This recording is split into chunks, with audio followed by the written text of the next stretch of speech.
Brian, oy be, mali yung iniisip mo. Hala! Samahan niyo naman ngayon si Ate Girl at babalikan na nga natin ang dear self. O diba, sana all binabalikan. Guys, sa mga nag-aantay pa ng singit, ulit tayo sa umpisa. Dahil nga nabisi si Ate Girl nung summer ba, hindi na nga talaga ako nakabalik sa dear self. Kaya naman ngayon lang ulit ako babalik. Balik alindog yarn. Hala! Feeling ko tuloy may utang ako sa inyong update about sa singit ni Ate Girl. Cheery! Kaya naman yan, kahit na naiiya talaga akong bumalik sa dear self dahil nga ilang buwan akong hindi nagpakita sa kanila, eto na nga pupunta na tayo doon. Buti na nga lang talaga mababait sila, talaga namang pursigido silang alagaan si Arian kahit na sobrang busy ng tao na to. Pero wag kape dahil nga sa dear self talagang naramdaman kong may confidence na ako sa sarili ko. Alam niyo yun, nung summer talagang nakakapag-swimsuit na ako, ganun, onting push na lang. Okay man, hindi na ako mabalik dito eh. Biglang paramdam no?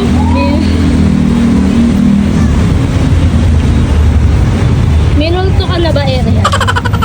Hello po, good afternoon. Alam niyo ba ang sabi nga nila sa akin, bawal daw magpa-laser ng mga 1 linggo kapag galing kang dagat or galing kang swimming, ganun. Chika ko nga lang nung nagpa-laser kasi ako ay malapit na nga talaga yung summer. Kaya naman ayan, naabutan na talaga ng mga swimming at padagat-dagat namin. Kaya naman talagang magandang magsimulang magpa-laser kapag malayo pa yung summer, ganun, para talagang mafokusan mo siya. Sana all na popokusan. By the way, kasama ko nga pala tong kaibigan ko na talagang thankful ako dahil sinasamahan niya ako sa mga kaartehan ni Arian. Kapag kasama ko siya, talaga namang ubos yung energy ko. Cheeries! Guys, may sasabihin si Arian. Hey guys, andito ko ngayon sa dear self. Kasi baka namimiss na nila ating singit ko. Minumulto na daw siya. Minumulto na ako na. Tapos pagkabuka ni ate, no, parang babalik sa dati. Ma'am, ulit tayo ng session. Guys, sa mga nag-aantay pa ng singit, ulit tayo sa umpisa. By the way, sa dear self nga pala, marami talaga silang treatments na pwedeng i-offer sa inyo. Mga facial treatments, ganyan, underarm, singit, butt, at marami pang iba. Nahihiya ko pala ate kasi ang tagal ko hindi bumalik dito. Oh my gosh. Ako ba, sobrang mahihain ko talaga pagdating sa katawan ko, pero naging komportable talaga ako dito. Ayan nga yung machine na ginagamit nila kada session. Nakaka-relax na talaga rito, lalo na't ayan, malambot yung hihigaan mong kama, tapos minsan may mga times din talaga na makakatulog ka. Sa mga hindi nga pala nakakaalam, pang-4 na session ko na nga dapat, ang kaso nga lang si Ate Girl hindi na nakabalik. Sobrang galing. Kaya wag niyo akong tutularan, be, kapag nagpaganito kayo, dapat nga consistent para talagang makita niyo yung result. And then ngayon, nasabi ko nga kay ate, damay niya na nga tong kilikili ko dahil nga parati talagang tinutubuan ng buhok. Napapagod na akong kakashave dito. Sobrang thank you nga pala kay Ate Shara dahil siya lang talaga yung pinagkakatiwalaan ko sa katawan ni Arian na to.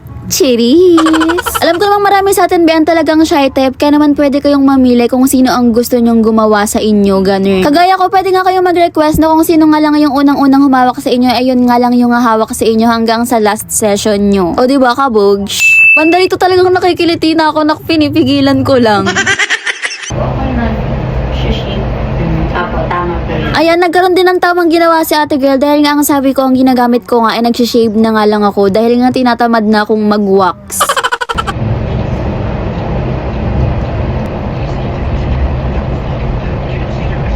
Ayan, gusto ko nga talaga yung hindi na tinutubuan ng buhok yung kilikili ko para nga hindi na ako naiinis kapag humahaba na siya.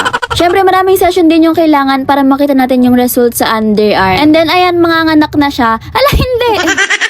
Una, yan, dinidisinfect muna ni ate. Hindi ko alam yung tawag, kaya disinfect na lang. Tapos banda dito naman, ito na nga nakakapagpaputi sa ating singit dahil nga nililaser na siya. First time ko nga lang talagang ipagalaw tong kilikili ko dahil nga trusted talaga ako sa dear self. Baka naman. Noong una nga talaga ay nahiya ako magpagawa rito dahil nga syempre ipapakita mo yung katawan mo kay ate. Pero sabi naman nila sa akin dito, no judgment daw, talagang masaya sila kapag nakakapagpaganda sila ng mga tao. And then binigyan pa nila ako ng gifts from dear self. O diba, sobrang babait talaga nila rito, kaya naman shout out po sa kanilang lahat. May mga pumupunta nga rin daw pala rito na nakakanood ng mga vlogs ko, kaya naman diba, sobrang dami ko rin nahihikayat ng mga girlies na magpaganda at alagaan ng sarili. Yun lang, palike, follow and share nga pala ng page ko. Thanks for watching!